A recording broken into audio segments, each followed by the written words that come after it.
Bienvenidos al podcast de USMLE Dreamers. Un grupo de investigadores realiza experimentos para estudiar cómo el cortisol afecta la reactividad vascular. Primero administran cortisol solo y no pasa nada. Luego administran norepinefrina y hay cierta vasoconstricción. Pero después administran norepinefrina después de dar cortisol. Y ahora la respuesta vascular aumenta de forma marcada. La pregunta es, ¿qué principio farmacológico explica este efecto? La respuesta correcta es permissiveness, permisividad. En el desarrollo del caso, el primer dato clave, el cortisol solo no produce un efecto vascular. Esto ya nos dice algo importante, no es un efecto directo y no es un agonista. Lo segundo es que norepinefrina sí produce vasoconstricción. Eso es normal, porque actúa en los receptores alfa 1 produciendo vasoconstricción. El tercer dato y el más importante, con cortisol previo, la respuesta a norepinefrina aumenta. Aquí está la clave del concepto. El cortisol no está haciendo la vasoconstricción, está haciendo que la norepinefrina funcione mejor. En la base farmacológica, permissiveness, un efecto permisivo, significa una hormona no tiene efecto por sí sola, pero permite que otra hormona tenga su efecto máximo. En este caso, cortisol no contrae vasos, norepinefrina sí contrae vasos, pero cortisol aumenta la respuesta a norepinefrina. ¿Cómo lo hace? Aumentando los receptores alfa 1 adrenérgicos en músculo liso vascular. Ahora lo más importante es diferenciar conceptos, lo que nos hace fallar.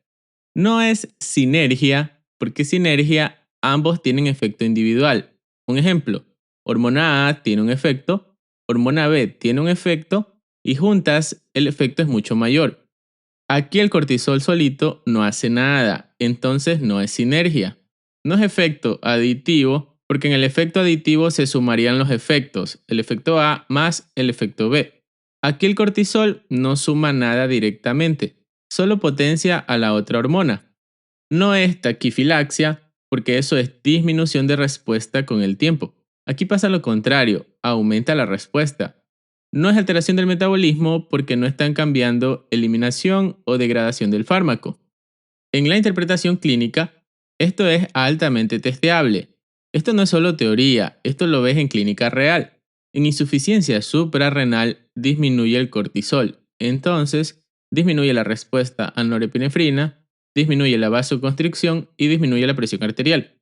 Como resultado tenemos un shock refractario. Por eso, en pacientes en shock, a veces necesitas dar esteroides. Otros ejemplos clásicos de permissiveness, cortisol también hace esto con catecolaminas produciendo broncodilatación y glucagón liberación de glucosa hepática. En los puntos clave, cortisol solito no produce vasoconstricción.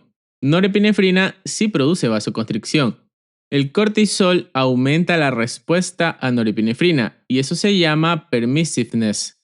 Permissiveness es cuando una hormona permite que otra actúe mejor.